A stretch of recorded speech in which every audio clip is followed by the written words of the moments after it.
Big developments in the war in Ukraine over the past 24 hours. A short time ago, word from Russia that Wagner will be asked to turn over all of its weapons, lay down its arms. Is this the end of the Wagner group? We also hear from Russian authorities they've dropped charges against Prigozhin, the mercenary leader who led this quote-unquote coup over the weekend. And German state media over the past 24 hours reporting claiming peace talks could begin as early as next month, that global leaders met secretly in Copenhagen and they're on board with peace talks. So to make sense of all of this, former UN Weapons Inspector Scott Ritter joins us now. Scott, thanks for coming back to the show. Let's, I guess, start with Prigozhin and this news of Wagner. Are they done? Wagner, as a private military contractor capable of fielding a conventional military force, is finished. It's done. It's over. And it seemed we saw videos of Russians apparently arm in arm with Wagner forces. There was a lot of apparent celebration. The West was saying, wow, he was greeted with open arms, Prigozhin. I saw a number of CNN headlines saying that it was a hero's welcome for Prigozhin when he went into Rostov on Don. And now charges are dropped against Prigozhin. So will he be prosecuted in any way? Is he going to live out his days in Belarus? And what do you make of this Western narrative of sort of a hero's welcome for him? Well, let's start with the hero's welcome. Rostov is a city of 1 million people. Count the number of civilians you saw in the square welcoming Wagner. First of all, the vast majority of the civilians there were there out of curiosity. When Wagner first approached, there were no cheers.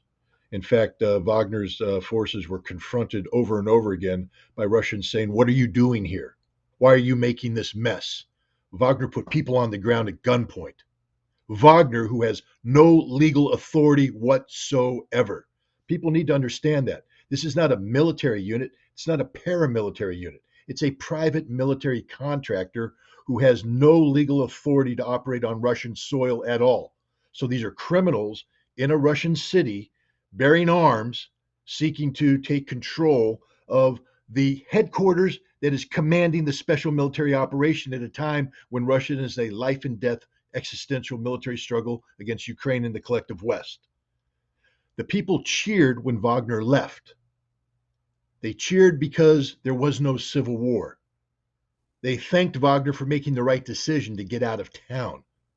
What those people didn't realize is that Rostov on Don was surrounded by 10 to 15,000 Chechen Akhmat special forces who had sent a message to Prigozhin that you're going to die in a matter of hours. That when Putin gives the green light, we will come in and we will kill you and we will kill all of your Wagner mercenaries. Prigozhin also received the same message from his commanders as they approached Moscow. They entered the Serpukov area and there were 2,500 Russian special forces lined up there, dug in. They were backed up by thousands more special forces who were outflanking the Wagner forces. And Wagner commanders came back and said, we're going to get into a fight. Now, here's another thing people don't realize. What is a basic combat load? That's what a soldier carries on him to engage in a fight. You know how quickly you fire through your basic combat load in a heavy firefight? Like that. Where's the resupply come? Wagner would have run out of ammunition in hours, and they would have all died. That was the reality. Prigozhin didn't negotiate anything. Prigozhin was told, leave. You're done. Unplugged. Get out of Russia, and Wagner is finished. And that's what we're seeing. So all this concept of a negotiated settlement, Prigozhin making a point, Wagner being treated as heroes. Wagner is a criminal entity. A criminal entity. 3/4 of Wagner refused to participate in this coup d'etat. This coup has been planned for months. Russia has known about it. Russia has been coordinating with the commanders of Wagner to avoid a civil war, to have them conform with Russian law, to have the Wagner fighters sign contracts binding them to the Ministry of Defense. So now that they have a legal status, to get the commanders to do the same thing, to end Prigozhin's billion-dollar money-making venture. People need to understand that Prigozhin is not a military commander. He is a businessman who makes money off of slaughter and blood. Bakhmut, where 20,000 Wagner fighters died. People need to remember that. There is no wonderful formula for Wagner's success. They're not an elite fighting force. 30,000 of the 50,000 Wagner soldiers who fought in Bakhmut were criminals, convicts, with 21 days training. You cannot become an elite fighting force with 21 days training.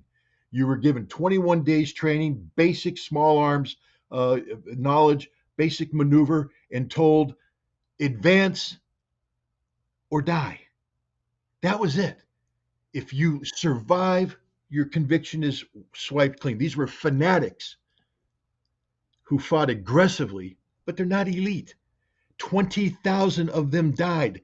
These units suffered 60% casualties, and Prigozhin's lecturing people saying, we gave you a case study of how you should have advanced through.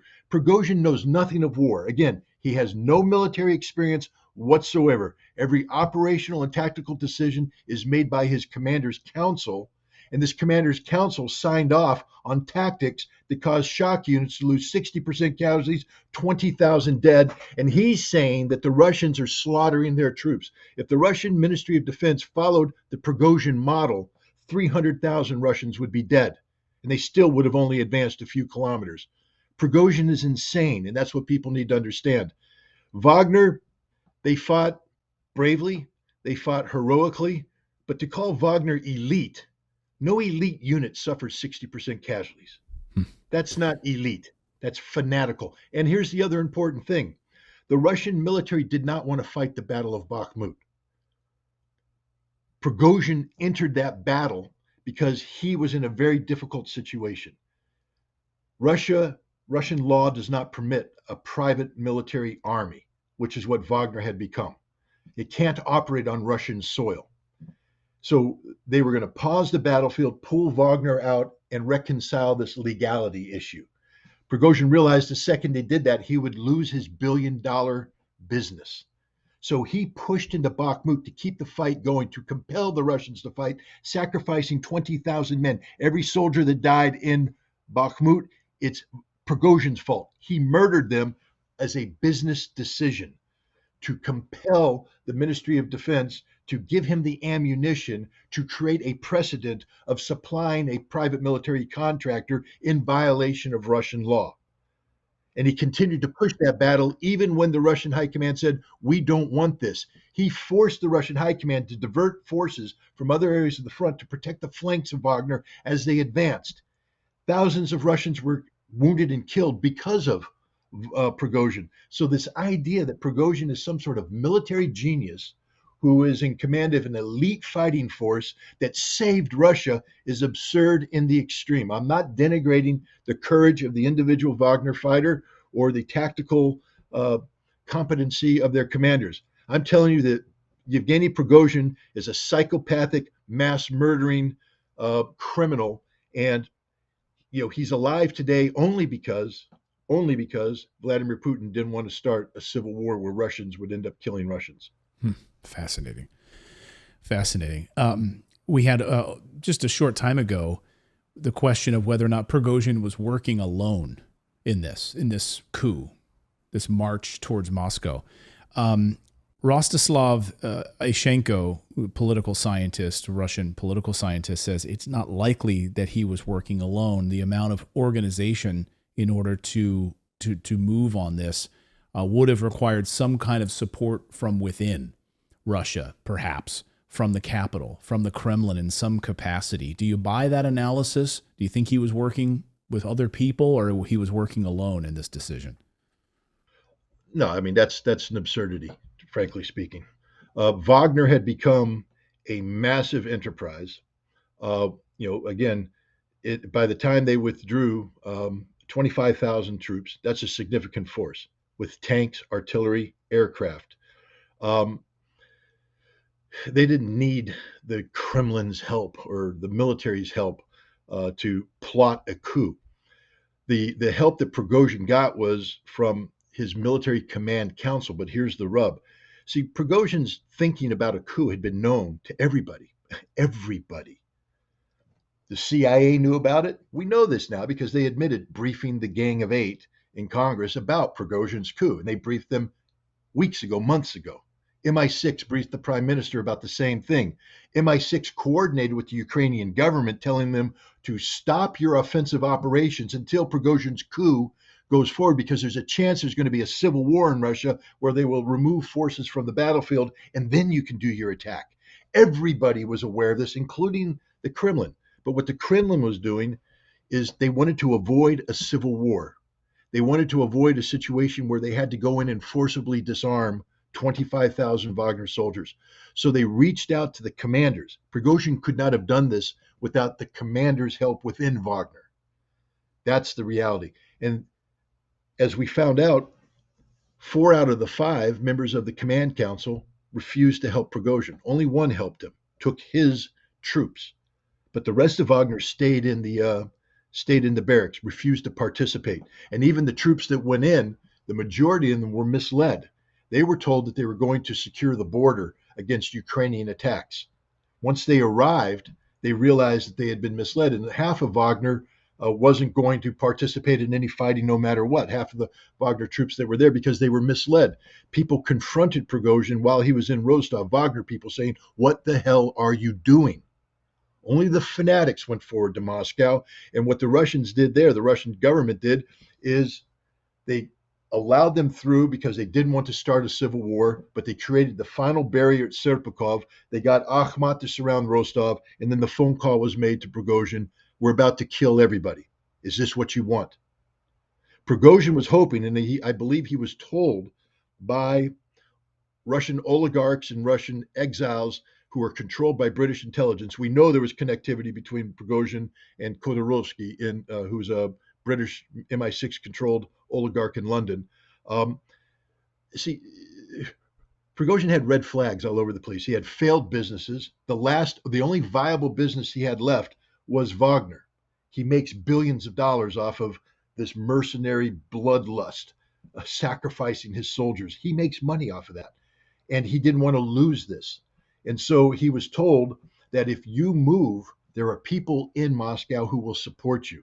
He led himself to believe that the military bought into his anti-Shoigu, anti-Gerasimov propaganda, that once he made the move, that the military would rally around him. He was told that politicians would leave Putin, surround him. So he drove towards Moscow, and none of that happened. None of that happened. Everybody rallied around Vladimir Putin. And in the end, Prigozhin was alone. His troops were scared, and they recognized that they were all going to die. And that's why this deal was cut. But Prigozhin had no help from within Russia. He had a lot of help from outside of Russia, which makes him a traitor. So we'll see what his future is. The Russian government doesn't look well on traitors, and I don't think Prigozhin is going to have a long and healthy retirement.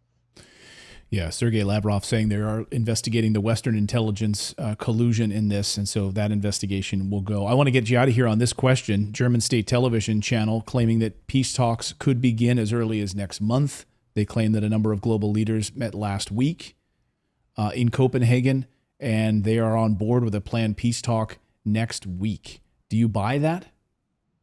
Well, first, I have no doubt that they met. I have no doubt that they talked. I have no doubt that they're looking for peace. But here's the interesting thing. Russia has been saying all along that we being Russia, want a negotiated settlement to this. Right. And Russia has actively been pursuing this. It's been rejected all along by the West. The West has rejected it. Why? Because the West was operating under the assumption that Ukraine was going to win this war, that Ukraine was going to put pressure, that we need to give Ukraine a chance to get a dominating posture militarily so that Russia will make numerous concessions. That isn't going to happen. So now suddenly they're saying we believe in negotiations. Right. At a time when Russia's winning and prevailing. You know who wasn't in Copenhagen talking about negotiations? The Russians. The Russians aren't going to play this game. Right. Russia has a military objective of the defeat of the Ukrainian army, strategic defeat of the Ukrainian army. That's demilitarization. They have a political objective of denazification and permanent neutrality for Ukraine. And the only negotiation is when Ukraine agrees to all these terms. So until which time the Copenhagen group are willing to say Russia has won the war and Ukraine must concede all of this, they're just talking to themselves. It's literally a self-licking ice cream cone where all these people sit around and enjoy their own company. But Russia wasn't there, and Russia is the only vote that counts at this point in time.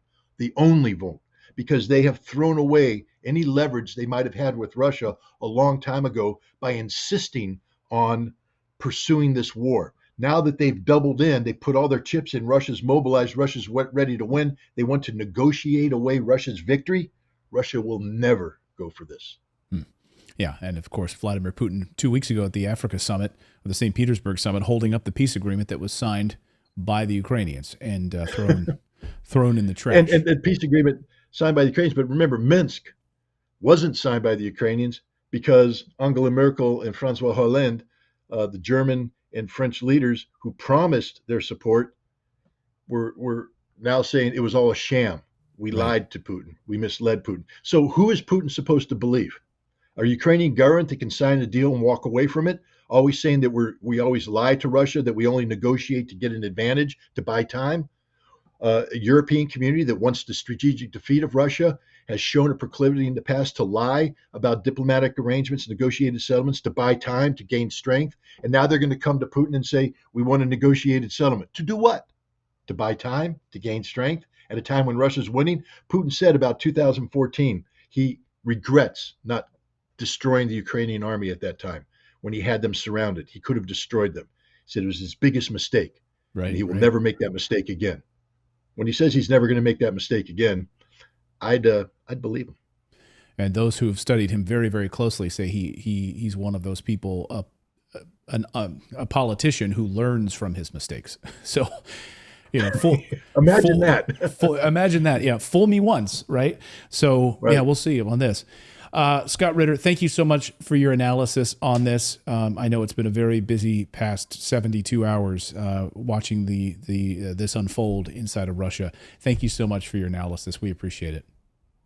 Thanks for having me. Thank you so much for watching this segment here at Redacted. We are live every day at 4 p.m. Eastern Time, trying to share the stories that the mainstream media will not cover. You should also come over and join our community of Redacted Rebels over at redacted.inc. That's our private locals community where we can share exclusive content that we simply cannot share here on YouTube. Come over and join the rebellion together right now by going to redacted.inc. We'll see you next time.